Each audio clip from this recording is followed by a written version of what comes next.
She stood there holding a tray of lukewarm coffee, her thrift store sweater damp from the freezing city rain.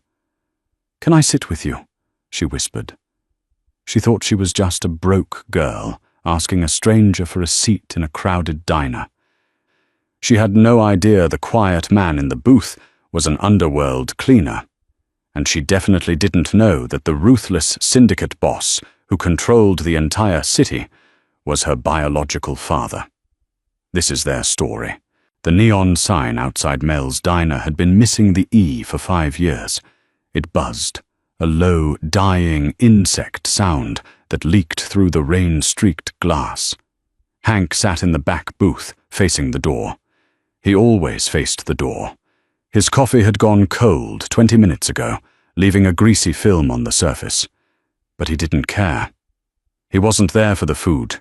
He was there for the girl wiping down the counter. Audrey. She looked exhausted.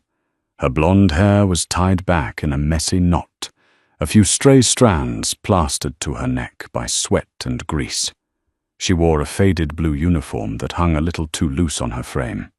She scrubbed the formica fiercely, as if trying to rub away the stains of the last 10 years of her life.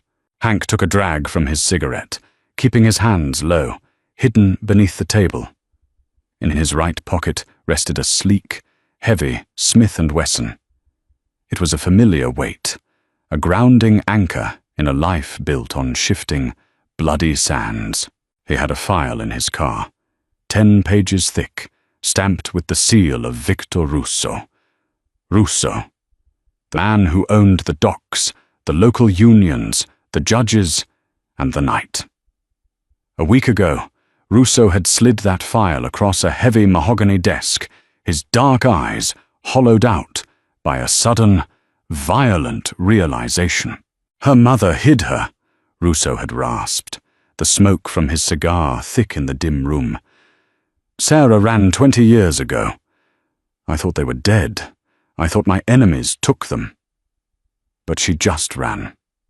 Now Sarah's in the ground, and my daughter is wiping tables in a slum. Watch her, Hank. Find out who knows. If anyone touches her, you cut their hands off. So Hank watched. For 7 days, he had mapped the depressing, suffocating borders of Audrey's world. The cramped apartment with the broken radiator, the 3-block walk to the diner, the late-night shifts. She was a ghost living on minimum wage. She had no idea that a single drop of her blood was worth more than the city block she lived on. The diner door chimed violently. A rush of wind and freezing rain blasted inside, followed by a group of loud, drunk college kids. They took over the middle tables, knocking chairs around, shouting for service. Audrey flinched. Hank saw it, the micro-expression of sheer, overwhelming fatigue. She dropped her rag into the sanitizer bucket and grabbed an order pad. 40 minutes passed. The diner was packed. Every booth, every stool. The rain outside had turned into a biblical downpour, trapping the late-night denizens inside. Hank remained completely still, a shadow occupying a highly coveted booth meant for 4. A few people looked at him, thought about asking him to share, and then saw his eyes. They moved on. Hank had the kind of eyes that promised 0 hesitation. Then Audrey's shift ended. He watched her disappear into the back room and emerged 10 minutes later, wearing a worn grey cardigan and a cheap raincoat. She ordered a coffee from the cook, clutching her paper cup with both hands to steal the warmth. She turned to find a seat, but the place was a zoo. Her eyes scanned the room. They landed on the back booth, on him. Hank went completely rigid. Don't do it, he thought. Just wait by the door. Walk away. But she walked toward him. Her sneakers squeaked on the wet linoleum. She stopped at the edge of his table. Up close, the dark circles under her eyes were stark, bruised violet against pale skin. She looked like she might shatter if someone spoke too loudly. "Can I sit with you?" she whispered. The diner was loud, plates clattering, drunks laughing, the jukebox blaring a tinny country song, but her voice cut through it all, soft and desperately tired. Hank stared at her. This was Victor Russo's blood, the heir to a throne built on extortion and shallow graves, and she was asking a killer if she could share his cheap vinyl booth. He didn't speak. He just gave a curt nod and slid his empty coffee cup an inch to the left. Audrey let out a breath she seemed to have been holding for days. She slid into the opposite side of the booth. She didn't try to make small talk. She didn't offer a fake smile. She just set her cup down, folded her arms on the table, and buried her face in them. Hank watched the slow, rhythmic rise and fall of her shoulders. She smelled like cheap vanilla soap, fried onions, and rain. It was brutally human. He reached into his pocket and kept his hand on his gun. Not to protect himself, but because sitting across from Audrey felt like sitting across from a live grenade with the pin already pulled. Audrey's life was an exercise in mathematics. $50 for the electric bill, $200 for groceries, $700 for Mr. Henderson, a landlord who smelled like stale beer and looked at her like she was a meal. And then there were the medical bills, the ones with the bright red final notice stamps. Her mother had died 6 months ago. Cancer. It was a quiet, agonizing exit. Sarah had spent Audrey's entire childhood looking over her shoulder, moving them from town to town, insisting they use cash, insisting they keep their heads down. "We're safe here," Sarah would whisper, checking the deadbolts. "Just stay quiet." Audrey always thought her mother was just deeply paranoid, a victim of some past trauma she refused to name. But the bills didn't care about trauma. They just kept coming. She lifted her head from the table. The diner had emptied out a bit. The man sitting across from her hadn't moved. He was striking, but not in a way that belonged on a billboard. He looked like the rough edge of a broken bottle. Dark hair, cut short, a sharp jawline shadowed by a few days of scruff, a leather jacket that had seen better decades. But it was his eyes that unsettled her. They were a pale, icy grey, and they were entirely devoid of warmth. They missed nothing. "Sorry," Audrey mumbled, rubbing her eyes. "I didn't mean to crash at your table and then pass out." "You didn't pass out," the man said. His voice was gravel, low, rough, carrying a subtle rasp. "You just stopped moving." Felt like passing out. Audrey took a sip of her coffee. It was bitter and burnt. Perfect. "Rough shift. You work too hard for what they pay you." Audrey paused, her cup halfway to her mouth. She frowned. "How do you know what they pay me?" Hank didn't blink. "Look at the place. Look at the manager. Guy wears a fake Rolex and waters down the ketchup. He pays minimum, maybe less, under the table." It was a smooth recovery. Logical.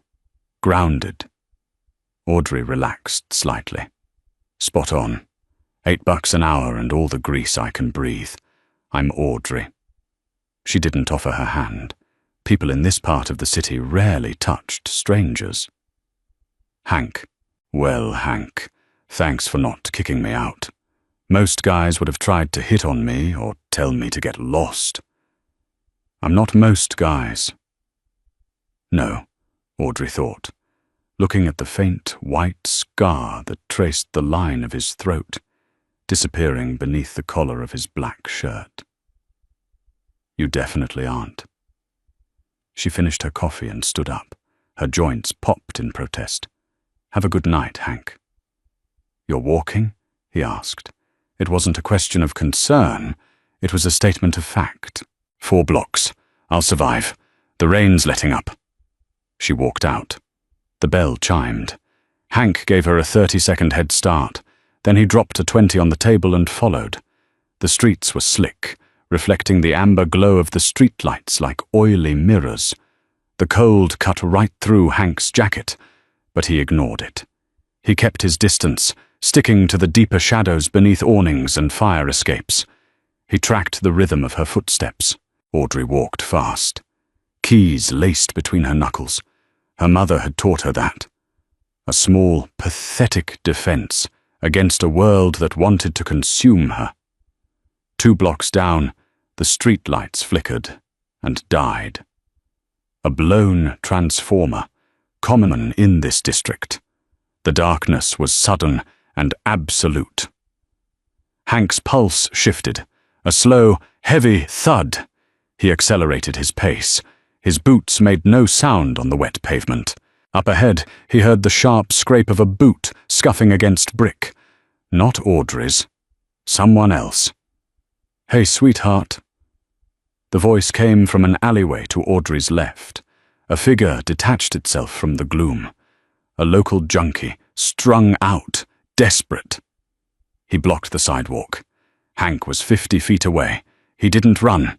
He just walked faster, a predator closing the gap. "Back off!" Audrey's voice trembled, but she held her ground. She raised her fist, the keys jutting out. The man laughed. A wet, ugly sound. "Just give me the purse, bitch. Give it, or I cut your face." A switchblade snicked open, catching the faint ambient light. Audrey froze. The geometry of the street shifted. The math was no longer about bills and rent. It was about inches, steel, and flesh. She opened her mouth to scream. She never got the chance. A hand clamped down on the mugger's shoulder. The junkie barely had time to turn his head before Hank moved. It was a blur of calculated violence. Hank grabbed the wrist holding the knife, twisting it violently outward. A wet crack echoed off the brick walls as the joint snapped. The man shrieked, dropping the blade. Before the sound could fully escape his throat, Hank drove his knee into the man's ribs, crushing them inward. The mugger folded, collapsing to the wet concrete like a puppet with its strings cut. It was over in 3 seconds. Hank stood over the groaning body, his breathing completely even. He looked bored. He nudged the switchblade into the gutter with the toe of his boot. Audrey backed up, hitting the brick wall of the bakery behind her. Her chest heaved. She stared at the man writhing on the ground, then up at Hank, the quiet guy from the diner, the one who had let her share his booth. He turned to her. His grey eyes swept over her, checking for blood, checking for tears. "You okay?" he asked. His tone was infuriatingly calm. Audrey nodded slowly, her throat tight. You followed me." "Lucky for you." "Why did you follow me?" The fear was morphing into something else. Suspicion. Her mother's paranoia, buried deep in her DNA, suddenly flared to life. "Trust no one. Stay quiet." Hank looked at her. He saw the shift in her eyes. She wasn't just a tired waitress. She had Rousseau's instincts. "Because," Hank lied smoothly, "you look like someone who can't afford a cab, and it's a barred neighborhood. I was heading to the subway. You were on the way." It was a flimsy excuse, but the adrenaline masking Audrey's thoughts accepted it. She looked down at the mugger, who was now weeping quietly, clutching his shattered wrist. "Should we call the cops?" she asked. Hank scoffed, a dry, humorless sound. "Cops won't show up for an hour, and when they do, they'll ask you 100 questions. You want to spend your night in a precinct?" Audrey shook her head. She just wanted her bed. "Come on," Hank said. He didn't offer his hand. He just started walking. Audrey hesitated for a fraction of a second, then hurried to keep pace with him. She looked at his profile, the hard lines of his face, the casual violence he had just deployed to save her. "Who are you, Hank?" she asked quietly. "Nobody," he replied, staring straight ahead. "Just a guy drinking bad coffee." They reached the front stoop of her apartment building. It was a miserable brownstone, the stone heavily chipped, the security door missing its lock. Audrey stopped on the bottom step. She felt a strange reluctance to go inside. The adrenaline crash was setting in, leaving her limbs feeling like lead, but her mind was racing. "Thank you," she said, pulling her coat tighter around herself. "I mean it. If you hadn't been there—" "Don't think about it," Hank said. He stood on the pavement, the rain starting to pick up again, misting around him. He looked entirely in his element in the bleak, depressing street. Audrey frowned. "You really know how to fight." "I know how to hurt people. There's a difference." The blunt honesty of the statement caught her off guard. She studied him. Most men would be bragging right now, puffing out their chests, trying to parlay a rescue into a favor or a date. Hank just looked tired. He looked like he wanted to be anywhere else. "Well, you hurt the right person tonight," she said. She turned to walk up the steps, then stopped. She didn't know why she said it. Maybe it was the loneliness. Maybe it was the fact that, for the first time in 6 months, someone had actually stood between her and the world. "Do you want to come up? I have real coffee. Or tea. Not the motor oil from Mel's." Hank froze. The rule was simple. Watch her. Don't engage. Engaging meant complications. It meant attachments. And in Victor Russo's world, attachments were leverage. Leverage got you killed. He should say no. He should walk away, sit in his car, and listen to the street hum. 5 minutes, Hank said. Audrey gave a small, genuine smile. It changed her entirely face. The exhaustion melted away, revealing something fiercely bright underneath. It felt like a punch to Hank's gut. She looked exactly like Victor when he smiled. She led him up 3 flights of stairs. The hallway smelled like boiled cabbage and cheap weed. Audrey unlocked her door, pushing it open. The apartment was tiny, a studio. There was a mattress on the floor in the corner, a small kitchenette, and a single armchair. But it was meticulously clean. Hank stood just inside the doorway, feeling too large, too dirty for the space. He didn't sit. Audrey busied herself at the small stove, putting a kettle on. She was still shaking slightly. Hank could see the tremor in her hands as she struck a match to light the gas burner. "My mum used to say this city would eat you alive if you stopped paying attention," Audrey said, her back to him. "I guess I stopped paying attention tonight." "You were tired?" "I'm always tired." She let out a dry laugh. "Mum was—" She was paranoid. Always thought someone was watching us. She wouldn't even let me have a credit card. Said paper trails lead monsters to your door. I used to think she was crazy. Hank stared at the back of her head. She wasn't crazy, Audrey. She was terrified. Because she stole the only thing Victor Russo ever loved. "Maybe she was just trying to protect you," Hank said carefully. Audrey turned around, leaning against the counter. She crossed her arms. "Protect me from what? We had nothing. We were nobodies. Who would want to hurt us?" Hank kept his face completely blank. "Bad luck. Wrong place. Wrong time. The world doesn't need a reason to hurt you." The kettle began to whistle, a sharp, piercing sound. Audrey turned to take it off the heat.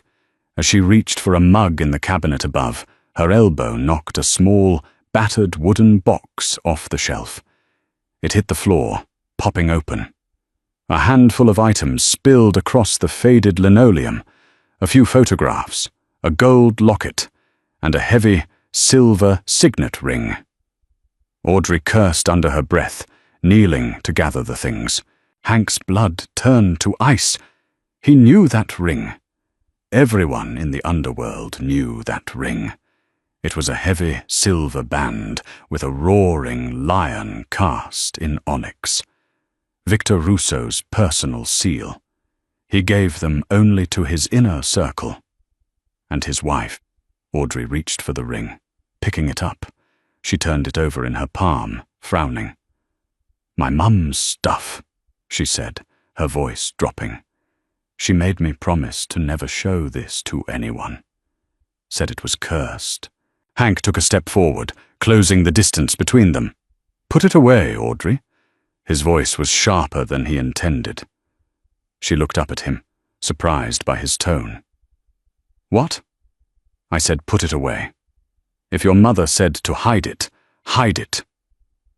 Audrey stood up slowly, her grip on the ring tightening. The gratitude in her eyes began to fade, replaced by a sharp, defensive edge. "Why do you care? You don't even know what this is." Hank realized his mistake. He had reacted as a soldier, not a stranger. "I don't," Hank lied, his voice smoothing out into a practiced, calm cadence. "But old rings like that, they usually belong to men who don't like losing things." Audrey stared at him. The silence in the small apartment stretched tight, a wire about to snap. She looked from the ring in her hand to the hard, unreadable face of the man standing in her kitchen. "Who are you really, Hank?" she asked. And this time it wasn't a casual question. It was an interrogation. Before Hank could answer, his burner phone buzzed in his inner jacket pocket. A harsh, vibrating demand. He didn't break eye contact with her. He slowly reached inside his coat and pulled the small plastic phone out. He checked the screen. "Calling." "Victor." Hank's thumb hovered over the answer button. He looked at Audrey. He looked at the daughter of the devil, holding the devil's ring, completely unaware of the hellfire she was standing on. "I have to take this," Hank said, his voice stripped of all emotion. "Lock your door when I leave. Don't open it for anyone." He turned and walked out, pulling the door shut behind him. Audrey stood alone in the kitchen, the kettle steaming uselessly behind her. She looked down at the heavy silver ring in her hand. The roaring lion stared back at her. For the first time in her life, she felt the terrifying realization that her mother's paranoia wasn't madness. It was a warning.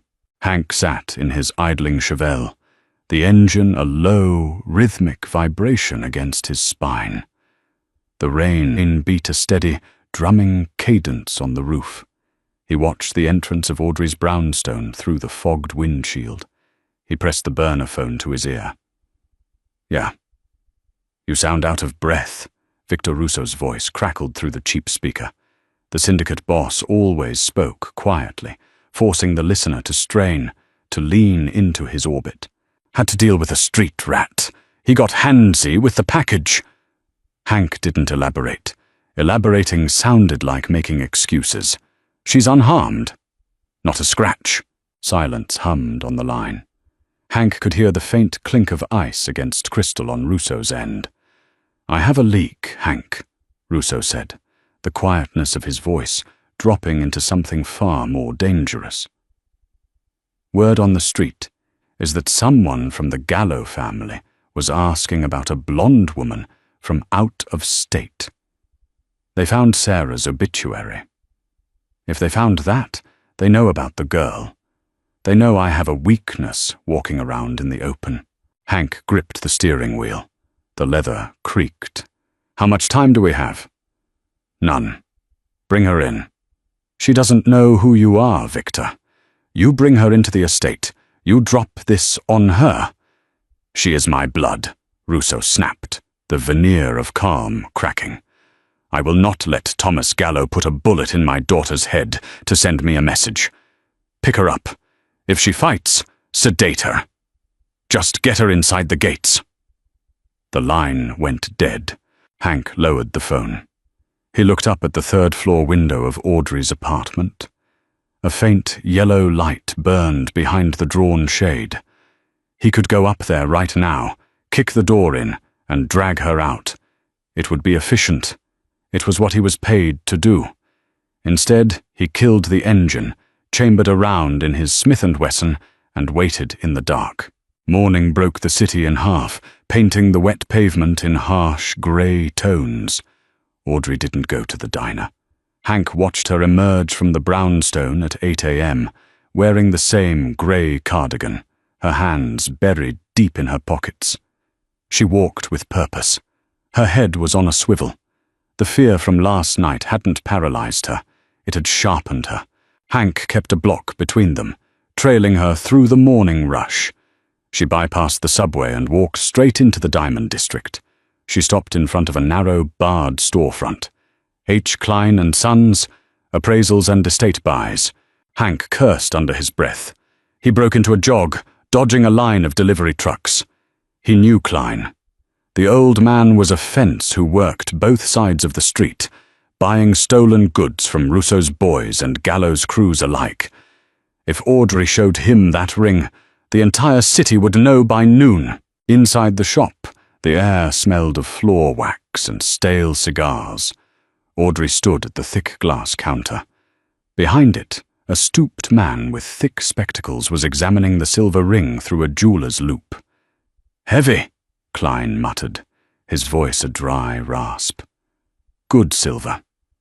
But the cast. This isn't a retail piece, sweetheart. This is bespoke. Can you tell me where it came from?" Audrey asked. Her voice was steady, but her knuckles, resting on the glass, were bone white. "My mother left it to me." Klein lowered the loop. He looked at the ring, then up at Audrey's face. His eyes widened a fraction of an inch. It was a microscopic tell, but in the underworld, it was a siren. He saw the resemblance.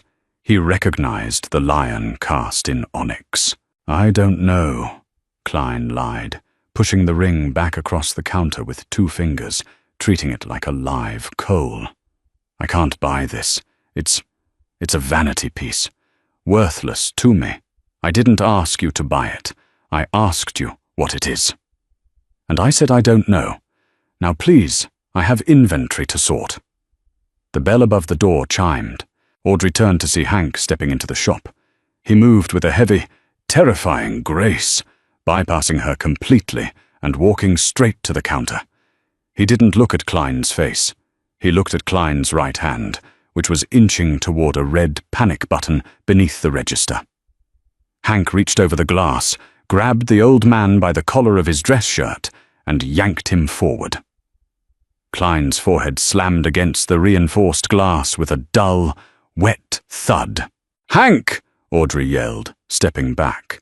Hank ignored her. He leaned in, his face inches from the trembling jeweler. "Who did you call?" "Nobody," Klein wheezed, blood trickling from his nose. "I swear to God, I just opened the shop." Hank drew his gun, slamming the heavy steel barrel onto the counter. The sound was like a bomb going off in the quiet room. "I'm going to ask you one more time. Did you dial Gallo's people, or did you dial Victor's?" Klein swallowed hard, his eyes darting to the gun. "Gallo, the kid, Bobby. He pays for tips on high-end syndicate jewelry. I just sent a text 2 minutes ago." Hank let the man go. Klein crumpled behind the counter. Hank turned to Audrey. He grabbed her by the upper arm. His grip was entirely different from the night before. There was no gentle guidance. It was an iron clamp. "We are leaving. Now," Audrey tried to wrench her arm away. "Let go of me. What are you doing? Why did you hit him?" "Because he just sold your life for $1,000, Hank snarled, pulling her toward the door. "Walk. Keep your head down, and do exactly what I tell you." Audrey dug her heels in, her panic flaring. "No! You followed me again. You're one of them. You're just like the guys my mother ran from." Hank stopped. He looked at her, his pale eyes completely hollow. "I'm worse than the guys your mother ran from.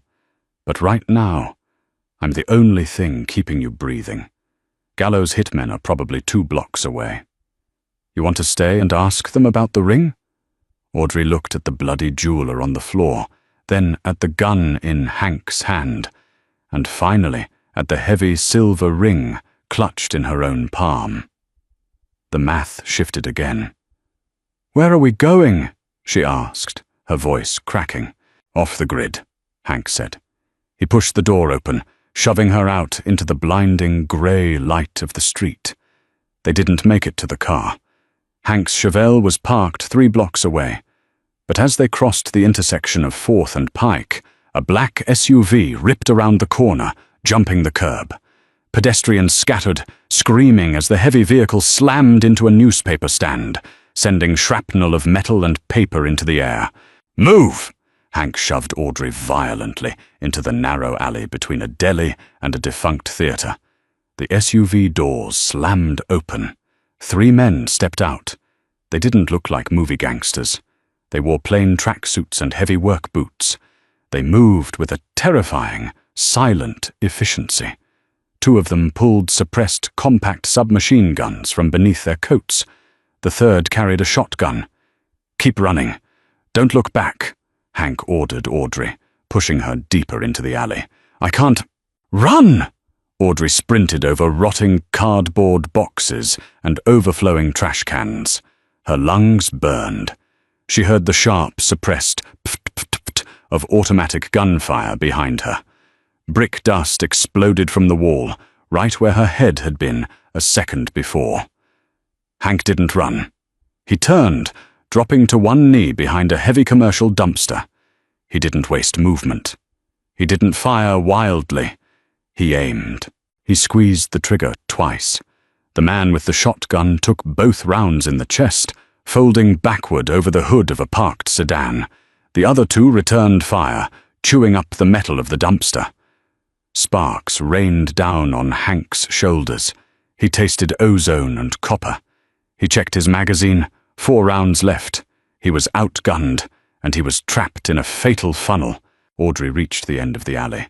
A 12-foot chain-link fence blocked her path. She grabbed the wire, her boots slipping on the slick, garbage-strewn pavement. She looked back. Hank was pinned down. One of the enforcers was moving up the left flank, using the deli's back door for cover, lining up a clean shot on Hank's blind side. Audrey didn't think. The survival instinct that had kept her mother moving for 2 decades hijacked her nervous system. She grabbed a heavy, rusted metal pipe lying near a pile of discarded pallets. She hurled it with everything she had. The pipe clattered loudly against the pavement near the flanking enforcer. The man flinched, turning his weapon toward the sound. It was only a half-second distraction, but for Hank, a half-second was a lifetime. He pivoted, firing once. The bullet caught the enforcer in the throat. The man collapsed, clutching his neck, his gun clattering to the floor. The final shooter realized the odds had shifted. He laid down a suppressing burst of fire and bolted back toward the street. The alley fell silent, save for the wet, gurgling sound of the dying man on the ground and the distant wail of police sirens. Hank stood up. He didn't look at the bodies. He checked his weapon, reloaded a fresh magazine from his pocket, and walked briskly toward Audrey. "You didn't run?" he said, his voice flat, but there was a tight tension around his jaw. "There's a fence," she said, her voice shaking violently. She looked at her hands. They were covered in rust and grime. She looked past him at the dead men. The reality of it, the blood pooling on the wet asphalt, the utter stillness of the bodies, was a physical weight pressing down on her chest. She couldn't breathe. "Hey, look at me!" Hank grabbed her shoulders, forcing her to tear her eyes away from the corpses. "Look at me, Audrey." She met his grey eyes. "You're in shock. Your heart rate is spiking, and you feel like you're going to throw up. Breathe through your nose. Out through your mouth." She tried, but a sob caught in her throat. "You killed them." "They were going to kill you," Hank stated, devoid of any moral agonizing. It was simple arithmetic.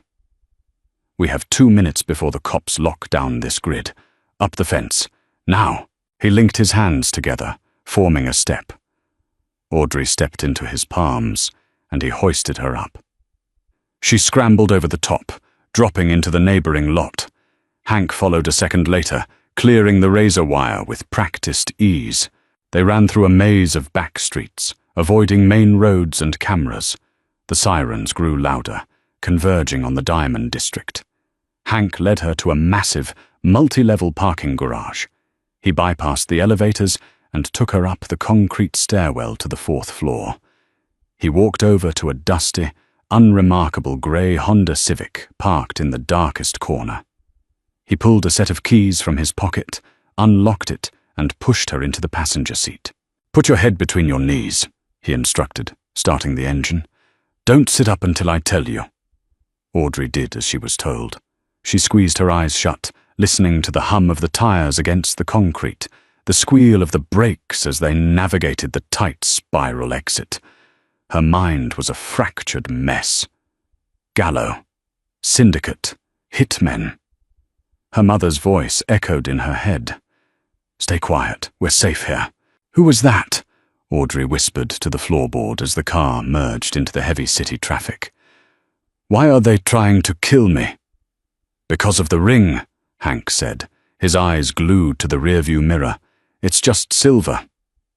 "It's a crown," Hank corrected her, his voice devoid of sympathy. "It belongs to Victor Russo, the man who runs the docks, the unions, and the drug trade in this city. Your mother stole it when she ran away from him 20 years ago." Audrey shook her head. "No. My dad died in a car crash before I was born. My mum showed me his picture." Hank let out a harsh breath. "Your mum lied, Audrey. She lied to keep you alive. She took you, and she ran from the most dangerous man on the East Coast." Audrey sat up slowly, ignoring his previous command. She looked at Hank's profile, the cold, unyielding lines of his face. If Victor Russo wants the ring back so badly, why are these other people shooting at me? "Gallo doesn't want the ring," Hank said, taking a hard left toward the industrial district. "He wants to destroy Russo's legacy. He found out Russo has a living heir, a daughter. Killing you is how he hurts his enemy." The silence in the car was absolute. Only the sound of the windshield wipers broke the quiet. Audrey looked out the window. The city she had lived in her whole life suddenly looked foreign. The buildings felt like cages. "You said I'm Russo's heir." "Yes, so you work for him." It wasn't a question. "I'm his cleaner," Hank said quietly. "He sent me to find you, to watch you, and when Gallo's men found out about you this morning, he told me to bring you in." Audrey felt a cold, paralyzing dread wash over her. She turned completely in her seat to face him. "Then why didn't we go to your car, the one you were sitting in this morning outside my apartment?" "Because it has a GPS tracker tied to Russo's security grid." Audrey stared at him. "You're hiding me from my father." Hank didn't answer. He just tightened his grip on the steering wheel and drove them deeper into the shadows. The safe house was a rusted-out husk of a shipping container, retrofitted into a living space, buried in the center of an abandoned scrapyard near the docks. The air smelled of salt, diesel, and decaying iron. Hank killed the engine and killed the headlights. "Stay close." He led Audrey through the maze of crushed cars and rusted metal beams. The sky had bruised into a deep, violent purple. Rain began to fall again, heavy, cold drops that slapped against the metal around them. Inside the container it was surprisingly dry. There was a cot, a small chemical toilet, a workbench, and a military-grade medical kit. Hank locked the heavy steel door behind them, throwing 3 separate deadbolts. He flipped a switch, and a single, low-wattage bulb buzzed to life, casting long, stark shadows across the tight space. Audrey stood in the center of the room, dripping wet. She looked around, her eyes hollow. She hadn't spoken since they left the car. The adrenaline was finally leaving her system, replaced by a deep, shivering cold that had nothing to do with the weather. Hank walked to the workbench. He took off his leather jacket. Audrey gasped. His left side, just below the ribs, was soaked in a dark, spreading stain. Blood. One of the rounds in the alley must have grazed him, or a piece of shrapnel had caught him. He hadn't made a sound. He hadn't even limped. "You're bleeding," she said, stepping forward. "It's shallow," Hank said dismissively. He pulled his black t-shirt over his head. His torso was a map of old violence. Pale scars crisscrossed his ribs and shoulders, testaments to a life built on absorbing pain. A jagged, bleeding gash tore across his left obliques. It wasn't a bullet hole, but it was deep. He opened the medical kit, pulling out a bottle of iodine, gauze, and a needle and thread. He poured the iodine directly onto the wound. He didn't flinch, but the muscles in his jaw corded tight.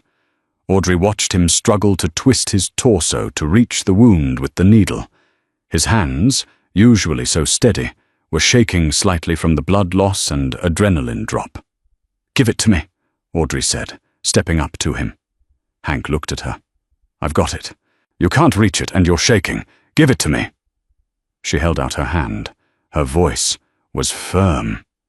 The diner waitress who took orders from everyone was gone.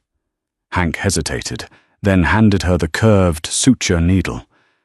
Audrey cleaned her hands with alcohol wipes. She stepped into his space. Up close, he smelled of gunpowder, rain, and sweat. She placed one hand firmly against his warm, hard stomach to steady him. She felt his abdominal muscles tense at her touch. "This is going to hurt," she muttered. "I know." She drove the needle through his skin. Hank sharply inhaled, a slow hiss through his teeth, but he didn't move. Audrey worked quickly, her hand surprisingly steady.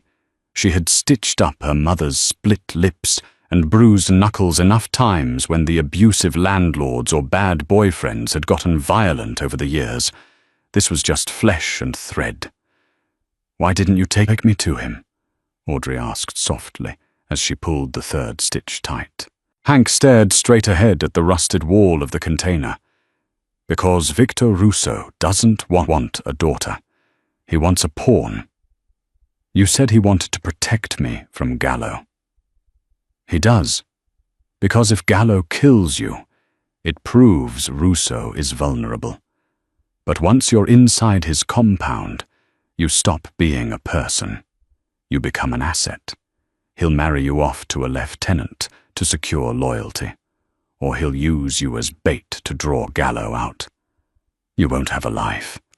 You'll just be a piece on his board." Audrey tied off the thread and cut it with a pair of surgical scissors. She taped a heavy gauze pad over the stitches, pressing it down firmly. She stepped back. "So what does that make you? The guy who steals the king's peace?" Hank turned to look at her. His grey eyes were intense in the dim light. "I told you I was going to keep you breathing. Taking you to Victor is a death sentence in slow motion. And if we stay out here, Gallo's men will keep coming." "I know." Audrey crossed her arms, rubbing her shoulders to ward off the chill. She looked at the blood on her hands. "My whole life was a lie. My mum, my name, the poverty. She subjected us to all of it, just to hide from him. Was he really that bad?" "Yes," Hank said, without a shred of hesitation. "He's exactly that bad. He built an empire on corpses. If your mother ran, she was smart, and now he's looking for me, and Gallo is looking for me." Audrey let out a dry, bitter laugh. "I don't even have a passport, Hank. I have $12 in my checking account. I can't outrun 2 mafias." "You don't have to." Hank walked over to his jacket. He pulled out his burner phone. The screen was lit up. 7 missed calls, all from Victor. Hank looked at the phone, then looked at Audrey. She was bruised, exhausted, and terrified. yet she was standing tall. She had Rousseau's iron spine, but none of his cruelty. She was the one good thing that had ever come out of the syndicate's bloodline. He thumbed the answer button and put the phone to his ear. "Where the hell are you?" Rousseau's voice roared through the line, vibrating with sheer, unadulterated rage. "My people found 3 of Gallo's men dead in an alley in the Diamond District. Where is my daughter, Hank?" Audrey watched Hank's face. It was entirely blank, a mask of stone. "I lost her, Victor," Hank lied. His voice was smooth, a perfect replica of professional failure. "Gallo's men ambushed us. I put them down, but in the chaos, she ran. I couldn't track her in the crowd."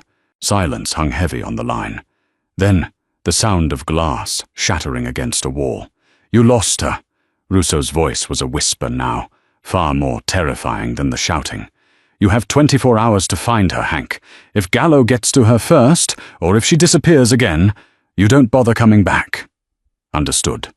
Hank hung up. He dropped the plastic phone onto the concrete floor and brought the heel of his heavy boot down on it, crushing it into a dozen jagged pieces. Audrey stared at the broken plastic. "What did you just do?" "I bought us time," Hank said. He walked to a metal locker in the corner and pulled out a heavy duffel bag, dropping it onto the workbench. The metallic clack of weaponry echoed inside the canvas. "Time for what?" Hank unzipped the bag. Inside were stacks of cash, passports, and enough firepower to arm a small militia. He looked up at her. The cynical, detached cleaner finally gone, replaced by a man who had just burned his entire world to the ground. "Time to kill the king." The shipping container was dead quiet, save for the rhythmic drumming of rain on the corrugated steel roof. Audrey watched Hank pull items from the heavy canvas duffel bag, laying them out on the grease-stained workbench. 3 stacks of bound $100 bills, 2 dark blue passports, a compact Glock 19, 4 loaded magazines. Audrey looked at the gun. It was a brutal, ugly piece of machinery. It smelled of gun oil and intent. "I don't know how to use that," she said, her voice hollow in the cramped space. "I know," Hank replied, without looking up. He racked the slide of a larger Sig Sauer, checking the chamber before slapping a magazine into the grip. "But you know how to hold it. And if anyone comes through that door who isn't me, you point it at the center of their chest and you pull the trigger until it clicks empty. You don't hesitate. You don't warn them." He picked up the Glock and handed it to her. "Grip first." Audrey hesitated. Her hands were still smeared with his blood from the sutures. She reached out and took it. The weapon was heavier than she expected. It felt like an anchor. "You said we were going to kill the king," she said, looking down at the black steel in her palms. "You mean my father?" "I mean Victor Rousseau." "Yes." Audrey walked over to the narrow cot and sat down. The springs groaned in protest. She stared at the concrete floor. 24 hours ago, her biggest problem was a past-due electric bill and a broken radiator. Now, she was sitting in a rusted metal box with a syndicate hitman holding a loaded gun, plotting to murder a man she had never met. "Why are you doing this?" she asked softly. "You work for him. You could have dragged me to his estate. You would have been rewarded. Why throw your life away for a waitress?" Hank stopped moving. He leaned against the workbench, his grey eyes catching the harsh glare of the single overhead bulb. 10 years ago, Victor found me in a federal lockup," Hank said, his voice stripped of any inflection. "I was looking at consecutive life sentences. I killed 3 men who ran a human trafficking ring out of a port in Baltimore. Bad men. But they had friends in high places. Victor bought the judge, bought the warden, and walked me out the front gates. He told me my life belonged to him." Hank looked down at his scarred hands. "I've cleared his problems for a decade. I've buried bodies in foundations. I've burned down businesses. I told myself it was just the cost of doing business, the cost of a second chance. But there is no second chance with men like Victor. There is only a slow rot. He looked back at Audrey. When he handed me your file, he told me your mother stole you from him. He painted a picture of a kidnapped child. But when I watched you, I saw a girl who scrubbed tables for minimum wage and lived in a freezing apartment just to stay off the grid. Your mother didn't kidnap you, Audrey. She saved you. If I hand you over to him, I am dragging you back into the cage she spent 20 years keeping you out of. He walked over to her. He didn't offer comfort, just a hard, unbreakable truth. I can't undo the things I've done, but I can stop him from doing them to you. Audrey looked up at him. The cynical, detached edge he wore like armor had cracked. Beneath it was a man drowning in a sea of his own making, looking for a single piece of solid ground. She stood up, slipping the Glock into the pocket of her oversized cardigan. It weighed down the fabric, a constant reminder of the new math of her life. "So how do we do it?" she asked. "He has an army. We have a duffel bag." Hank's mouth twitched into a grim, humorless smile. "We don't fight his army. We let Thomas Gallo do it for us." He pulled a folded map from his jacket pocket and spread it over the workbench, weighting the corners with spare magazines. It was a topographical layout of a massive property just outside the city limits. "Victor's estate," Hank said, pointing to a sprawling main house surrounded by high walls and dense woods. "He has 30 men on rotation. Cameras, motion sensors, dogs. It's a fortress. If we walk up to the gates, we're dead before we cross the gravel." "So we bring Gallo." "Exactly. Gallo has been bleeding men for months in this turf war. He's desperate for a killing blow. I know Gallo's lieutenant, a guy named Miller, operates out of a meat-packing plant on the east side." Hank tapped the map. "I go to Miller. I tell him Victor put a hit on me for losing the girl, and I want out. I give him the bypass codes to Victor's front gate and the guard rotations. I tell him Victor is vulnerable tonight. Gallo won't be able to resist. He'll send every gun he has to wipe out Russo's leadership in one strike." Audrey frowned, tracing the lines of the estate with her finger. "And while they're shooting at each other, we go through the service tunnels in the back," Hank said. "Gallo's men will pull Victor's security to the front perimeter. We slip into the main house. We find Victor.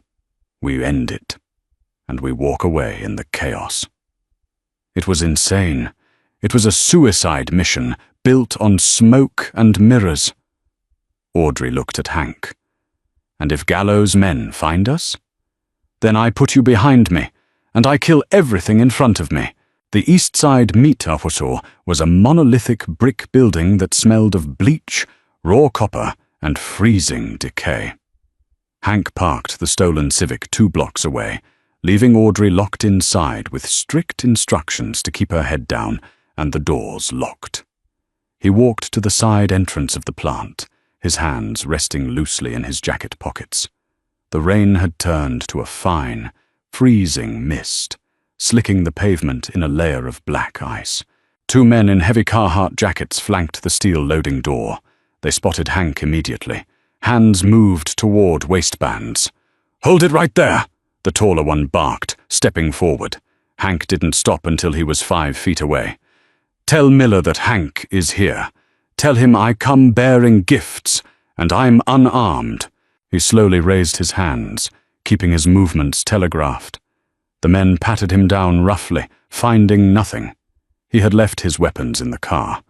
Walking into a Gallo stronghold armed was a good way to get shot in the face. Walking in unarmed was a gamble, but it was the only way to get a meeting. They shoved him through the heavy metal doors. The inside of the plant was a cavern of hanging beef carcasses, moving slowly along a motorized overhead track. The air was a biting 34 degrees. They led him to a glass-enclosed supervisor's office, suspended above the killing floor. Inside sat Miller, a thick-necked man with a broken nose and eyes that looked like dead, flat stones. He was drinking coffee from a styrofoam cup. Miller looked up as Hank was shoved into the room. He didn't look surprised. He looked hungry. "Hank," Miller grunted, "I heard you had a bad day in the Diamond District. I've had better. 3 of my best guys are in the morgue because of you." Miller set his coffee down. "Give me one reason I shouldn't have my boys put you on a meat hook right now and slowly peel you like a grape." "Because you want Victor Russo," Hank said smoothly, leaning against the door frame as if he were discussing the weather. "And I have the keys to his front door." Miller's eyes narrowed. "You're Russo's attack dog. You don't flip." "I do when Russo decides I'm a liability." Hank kept his voice perfectly level, letting a trace of bitter resentment bleed into his tone. "I lost the girl. The blonde. She spooked and ran. Russo told me if I didn't find her by sunrise, I was dead. I know Victor. He's already sent a cleanup crew to my apartment. I'm burned." Miller leaned back in his chair, folding his thick arms. "So you come to us. I want out of the city. I need 100 grand and safe passage to Montreal. In exchange, I give you the bypass codes to the main gate of Russo's estate. I give you the patrol routes. He's panicked tonight. He's pulled his men tight, but he's blind on the south wall. You hit him hard tonight. You take off the head of the snake." Miller stared at him for a long, suffocating minute. The machinery on the floor below hummed, a low, grinding vibration. "How do I know this isn't a setup?" Miller asked. Hank pulled a folded piece of paper from his pocket and tossed it onto Miller's desk. "Those are the gate codes. They rotate every 12 hours. Check them. Send a drone, send a scout. You'll see the patrol gap on the south wall. You have a 4-hour window before he rotates the codes again." Miller picked up the paper, his eyes scanning the numbers. He looked at Hank, a slow, predatory grin spreading across his face. "If this is a trap, Hank, there isn't a hole deep enough for you to hide in." "If it's a trap, I'd be armed," Hank said. He turned toward the door. "Do we have a deal?" "We'll see," Miller said, picking up a 2-way radio from his desk. "Let him walk." Hank left the plant, the cold air outside feeling like a sauna compared to the freezer. He walked steadily back to the Civic, his heart rate finally dropping from the red line. He got in the car. Audrey was sitting rigidly in the passenger seat, gripping the Glock in her pocket. She exhaled a shaky breath as he closed the door. "Did it work?" she asked. "He took the bait," Hank said, starting the engine. "Gallo's crew will hit the estate by midnight. We need to be in position." Audrey looked at him, the bruised circles under her eyes stark in the dim dashboard light. "Are you ready for this?" Hank looked at her. He saw Sarah in her jawline, but he saw Victor's unrelenting iron in her eyes. "I've been ready for this for 10 years. The Russo estate was a sprawling monument to corrupt money. A massive stone mansion sat atop a rolling hill, surrounded by dense pine trees and an 8-foot wrought iron fence. Hank and Audrey lay flat in the wet brush at the edge of the tree line, 300 yards from the western wall. The rain was a torrential downpour now, masking their scent, their sound, and their heat signatures. It was 11:45 p.m. Audrey was soaked to the bone, her teeth chattering, but she didn't complain. She gripped the cold steel of the Glock. "Wait for it," Hank whispered, his eyes glued to a pair of tactical binoculars. At 11:51, the night exploded. It started with a massive concussive boom at the front gates, a breaching charge. The iron gates were blown clean off their hinges, twisting metal shrieking into the night. Immediately, the estate lit up. Floodlights snapped on, blindingly bright. The sound of automatic gunfire erupted from the front lawn, a chaotic, rolling thunder of overlapping assault rifles. Gallo's men poured through the breach, engaging Russo's perimeter guards. "Move!" Hank commanded. He didn't run toward the gunfire. He sprinted toward the western wall, dragging Audrey with him. They reached a small, reinforced steel door hidden behind a patch of overgrown ivy. The service entrance. Hank punched a 6-digit code into the keypad. The light blinked green. He pulled the door open, shoving Audrey inside and following closely behind. They were in the basement. It smelled of expensive wine and damp earth. Above them, the floorboards shook as the war raged outside. Muffled shouts and the heavy thud of bodies hitting the floor echoed down the stairwell. Hank moved with lethal precision. He drew his Sig Sauer, keeping it tight to his chest. He cleared the basement, moving up the servants' staircase to the first floor. The main hallway was a chaotic mess. Paintings were shattered by stray bullets. Smoke drifted through the air, thick and acrid. 2 of Russo's guards ran past the hallway, yelling into radios, completely ignoring the shadows where Hank and Audrey hid. "His study is on the 2nd floor," Hank whispered, leaning close to Audrey's ear. "Stay behind me. Do not step out until I clear the room." Audrey nodded, her throat too tight to speak. They moved up the grand staircase. The gunfire was deafening now. Gallo's men had breached the 1st floor. Hank reached the heavy oak double doors of the study. He didn't knock. He kicked the left door open, stepping smoothly into the room, sweeping his weapon across the space. Victor Russo stood behind a massive mahogany desk. He was older than Audrey expected. His dark hair was heavily silvered at the temples. He wore a bespoke charcoal suit, but he looked small, diminished by the chaos outside his door. He held a silver-plated revolver in his hand, resting it on the desk. He didn't look at Hank. His dark, hollow eyes were locked entirely on Audrey, who stepped out from behind Hank's shadow. The resemblance was undeniable. The shape of her face, the defiant set of her jaw. Victor's breath hitched, a harsh, ragged sound. "Sarah," he whispered. "My mother is dead," Audrey said. Her voice didn't shake. The diner waitress was gone forever. The girl standing in the study was forged in the freezing rain and the blood of the last 24 hours. Victor blinked, snapping out of the hallucination. He looked at Hank, his face contorting with rage. "You brought her here. You sold me out to Gallo." "You sold yourself out, Victor," Hank said, his weapon aimed squarely at Russo's chest. "You built a house of cards on top of graves. The wind just finally blew." Victor ignored the gun. He looked back at Audrey. "I looked for you. For 20 years I tore this country apart looking for you. She stole you from me. You belong here. This empire, this house, it's all yours." Audrey reached into her pocket.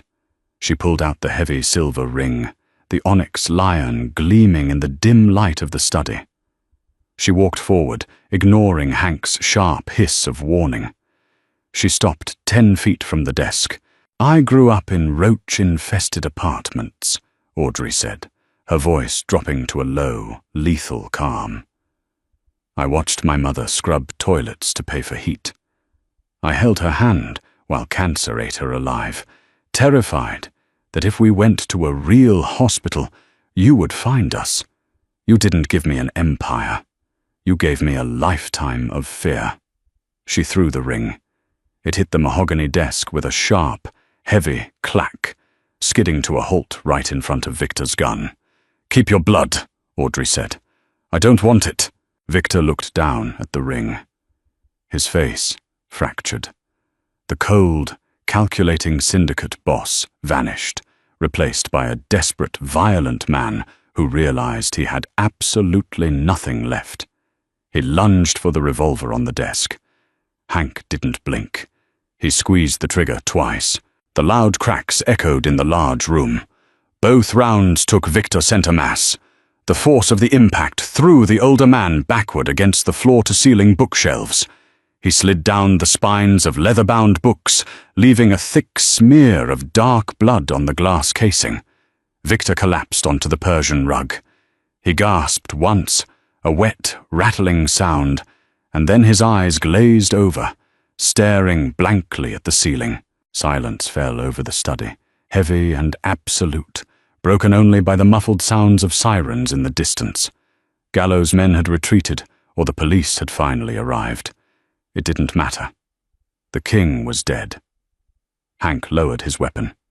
He looked at the body of the man who had owned his life for a decade. He felt nothing. Just the hollow realization that the debt was finally paid. He turned to Audrey. She was staring at her father's body. She wasn't crying. She was just breathing, deep, even breaths, as if the air in her lungs finally belonged to her. "It's over," Hank said softly. Audrey looked at him. "Where do we go now?" "Anywhere," Hank said, walking toward the door.